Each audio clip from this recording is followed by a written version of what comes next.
at Fox Sports, and we are making our NFL Super Bowl predictions for the season. And we'll start with the AFC. I have the Steelers, which I'm kind of the lone person. Yes, you are. As you can see. If you can see here, we got the New England Patriots doing it again and doing it big. Okay, Yeah, right. Tom Brady and the boys are balling. He is like unbelievable right now. He's 39 years old and he's still playing like he is because he is the greatest quarterback of all time.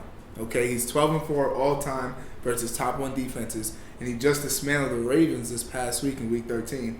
So I'm pretty confident right now. Well, I'm worried about them missing Rob Gronkowski. Without him, Brady's QBR drops to 82.4. So say goodbye to that over 100 QBR, and his completion percentage dips to 57%. So That's all right. An 82 QBR percentage is not really that bad. I know, Like, but- for Tom Brady, I do understand that.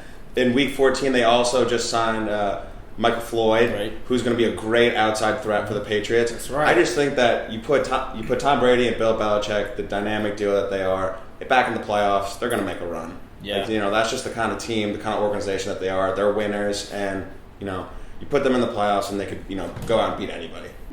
I think the other thing that is very underrated, Martellus Bennett, is their backup tight end. It's very like back to underrated. that Gronk and Aaron Hernandez 1-2 punch. Like you said, Michael Floyd, I think he'll reach his full potential with Bill Belichick behind him. They're going to establish the run again, and then I think that'll take a lot of the load off Tom Brady, who, by the way, had a really long vacation, having missed the first 4 weeks. And I think that'll be a big, big part of the Patriots down the stretch, and they will get rolling. Once they hit the playoffs, it's a different gear, not many teams hit that gear like the Patriots because of Tom and Bill Belichick. Being a Jet fan, it's hard to say, but I think the Patriots might come out of the AFC once again. I mean, I just feel like they're less threatening without Gronkowski. He was getting the most completions over 25 yards, the most yards per game in general. Like, This is he's true. their scorer, he's their yard getter, he's the one who's making these big plays happen, he's making the opportunities for these. I know they have other guys that they can give the ball to, but without him, they're just not as big of a threat. Well, they're a different offense now because we see guys like LeGarrette Blount who's coming alive. His first 1,000-yard rushing season in years, and Tom Brady, what he's done over the years, is learn how to spread the ball to everybody. There's so many guys Tom Brady has learned to work with that without having Rob, I'm not worried at all. I do understand though that there is one team in Pittsburgh that can beat them, and they have put up a good fight against them. I'm really torn. I just think that the Steelers' defensive backs are such a liability. They start 2 rookies. One of them an undrafted free agent. Mike Tomlin is a great, defensive mind. They have Ryan Shazier back. I just think, James Harrison, obviously. Stephon Tuitt has come into his own as a great defensive end out of Notre Dame. And, I just think that you put Le'Veon Bell, Antonio Brown, and Big Ben on the field against anybody, and they can put up points. Yeah, their offense is too explosive. I think even with those problems with defense, their offense is so explosive. I don't think they're going to have any problems with that. They're 4th in overall efficiency in the league. And, I think Le'Veon Bell and Antonio Brown are the best wide receiver running back duo that any team has. Yeah, then with Big Ben with all the experience. That's like one of the greatest big threes of all time. Absolutely. Oh, yeah. Absolutely. That's ridiculous. I mean, especially with their fortified offensive line. They had a few guys that were out at the beginning of the year. They're now back. And Le'Veon Bell, in week 13 or week 14, ran for 298 all-purpose yards, over 200 yards rushing. I mean, this is an offense that really you can't stop. You just kind of chip away at. You bend but don't break. So to have that good rushing and receiving is just insane. Like Le'Veon Bell is averaging 161.6 yards receiving and rushing, and that's 20.8 more yards than Johnson, 29.8 more than Ezekiel Elliott, and then 50 yards more than everyone else in the entire league. I mean, it's hard. They have a high-octane offense, and I think Le'Veon Bell has taken his mark as the top running back from David Johnson.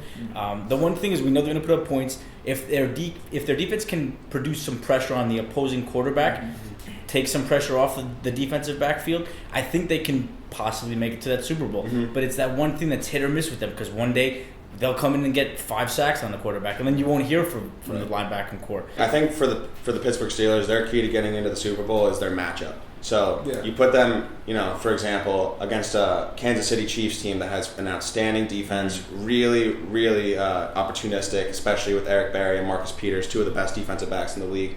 Big Ben has a really big issue going away from Heinz Field. He plays lights out at Heinz Field, which is the Pittsburgh Steelers stadium. But if he had to go to Arrowhead in the divisional round or up to Gillette to play Tom Brady, I don't see them winning that game. So we'll see how this whole playoff picture pans out. But I think as of right now, you can't count out the Chiefs. Potentially the AFC is wide open because there is no one dominant defense. Mm-hmm. And that's also what I think in the NFC is as well. The Cowboys are, obviously a great team. Nobody's disputing that, but they do have problems with their quarterback as of right now. He has, Dak Prescott is number 3 in QBR through week 14, and it's been slowly declining just because he's, colder weather. He played at Mississippi State. People are learning how to, pressure him. You get him moving to his left, and he throws the ball very inaccurately. Mm-hmm. The Giants really perfected that defense against him.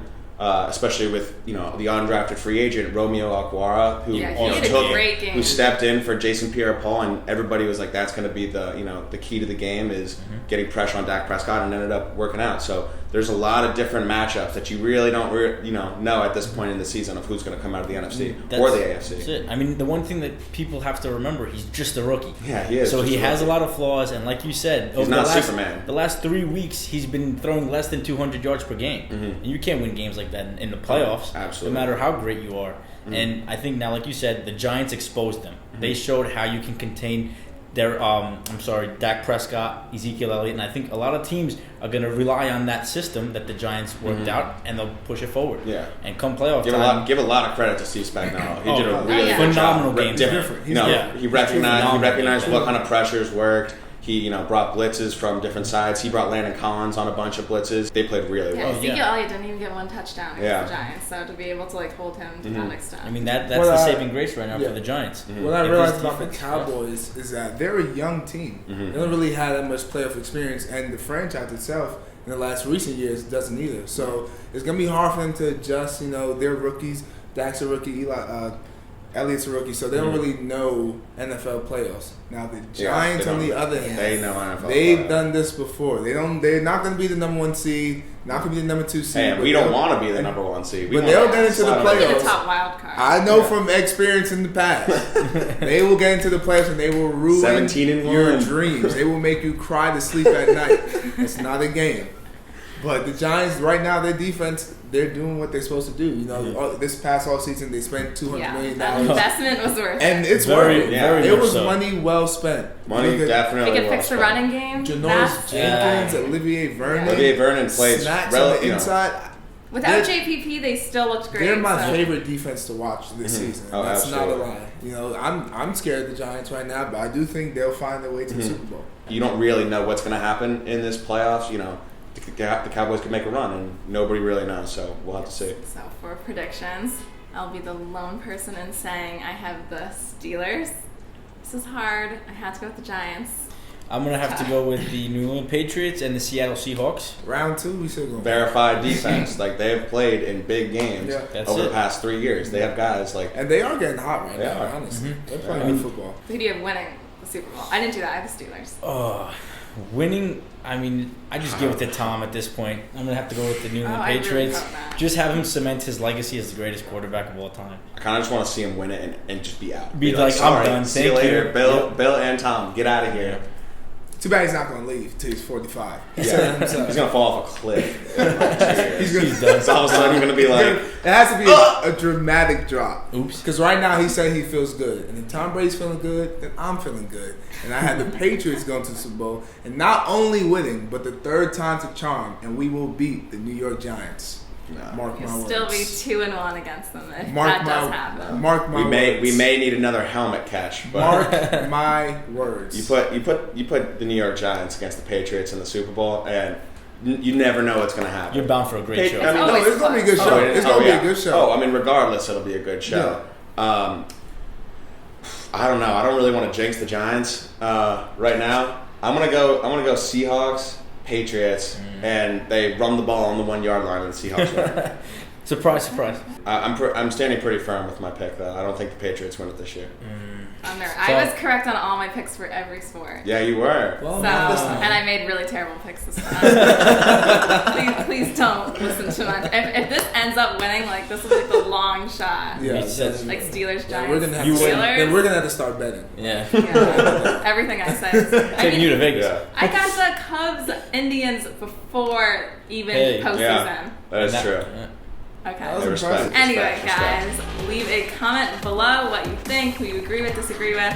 See what we're missing. Yes. All right. Because we did not talk We didn't about even some talk about teams. the Tampa Bay There's a lot of Buccaneers. teams hear we're it, not yeah. speaking about. Yeah, come on. We may be a little biased, but who knows? You never Oh, know. I'm not a Giants fan at all. Yeah, we may be I'm a biased. Jets fan. Go Look at the Big background. Poor Theo. Yeah, we know he's not. He can't Follow talk us, about it. Facebook, Twitter, Instagram, the whole 9 yards. Subscribe Say to what's us. up. Subscribe, that is Good. Please. important. God, yeah. Okay, bye guys, thanks for watching.